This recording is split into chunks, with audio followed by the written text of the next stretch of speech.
Why is it important to ask yourself what your military pension is really worth? And that's what we're going to do in this video. I'm going to show you, one, how to calculate the present value of your pension and to internalize it to be something more than just a monthly stipend that you get for the rest of your life. That's the missed opportunity that so many career military have and not understanding what the true value of the pension is. And it's based on the value of the individual human life. What is the income producing potential of that life? Well, when you're getting this military pension, it's a lot. It really is a lot of money. So we're going to go into use the government calculators and show you how you can do this. How you can go calculate and take a look at it yourself.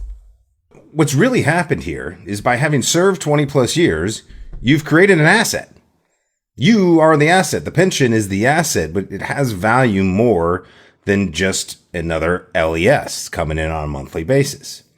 So if we take a quick look at our career military transition map, we can look at the three main benefits that are specifically to do with the military pension, the 20 years of service or more.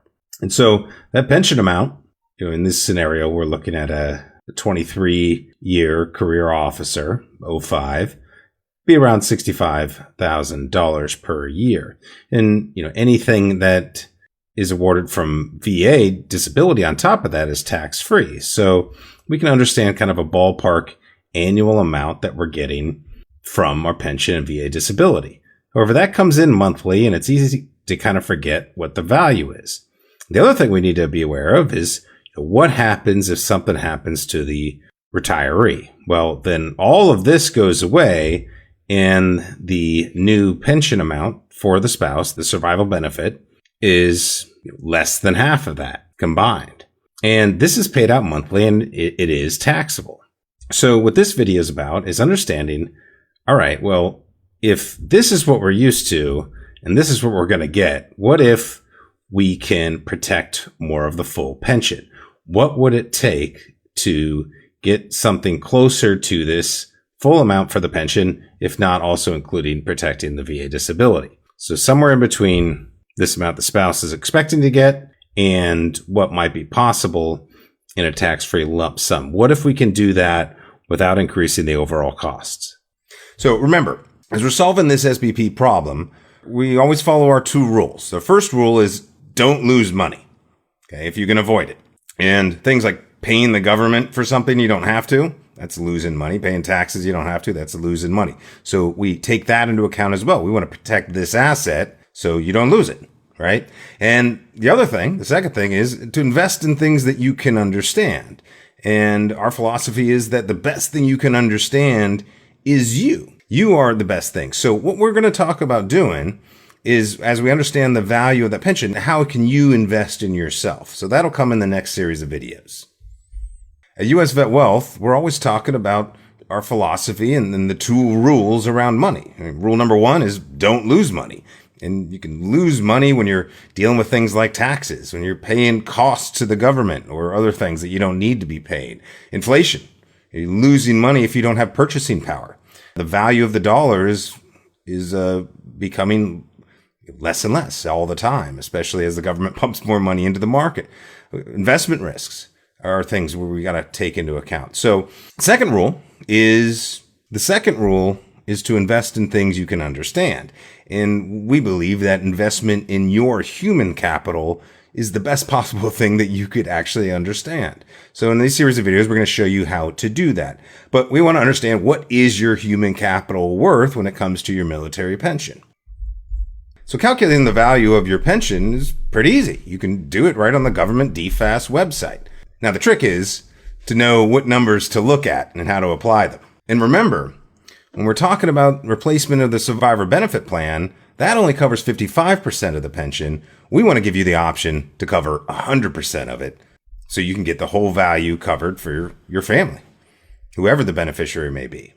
So this value of the pension, the value of your human capital, this is where we start the conversation on finding a survivor benefit plan alternative. All right, so here we have a scenario, a 45-year-old Army lieutenant colonel. So the numbers we're going to show you, obviously, if you're a different rank, then, of course, plan accordingly and make adjustments. but this is a pretty good scenario to give you an idea.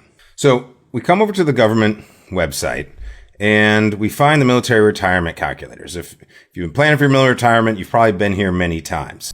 Okay, so here we are on the page showing what future pension payments would look like, assuming the COLA adjustment, which has been estimated at 2.5%. That's what this number is down here. That's the inflation number that they're adding.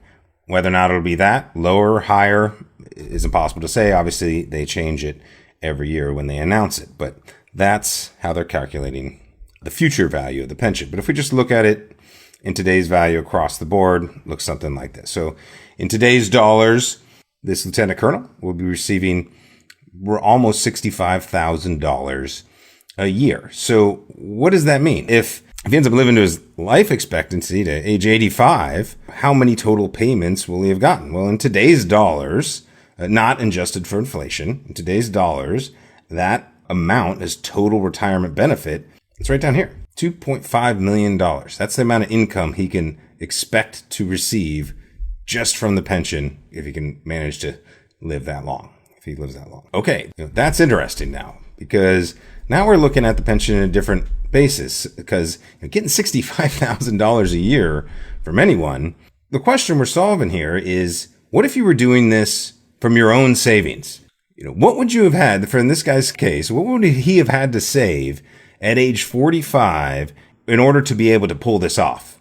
To be able to pull off a $65,000 income from age 45 on. And that's what the present value is about. Because present value is saying, all right, not that he would have to have 2.5 million to withdraw from. Obviously, that would be easy math here, but we have to do something with that money to beat inflation, because we know what's going to happen. It's actually going to look something more like this. And so the real amount that we're projecting to get is around 4.4 million. But so how much money would you have to have invested at a low risk investment rate to be able to do the equivalent here? At age 45, in this case, he would have to have $1.7 million invested. That's what the present value is. This is the value of the pension. This is the value of the individual. Again, when we adjust it for inflation, notice how that doesn't change, because we're projecting what the present value is. Okay. So what we're looking to do is basically, this is the amount of money that would have to be in a bank account earning maybe 4% interest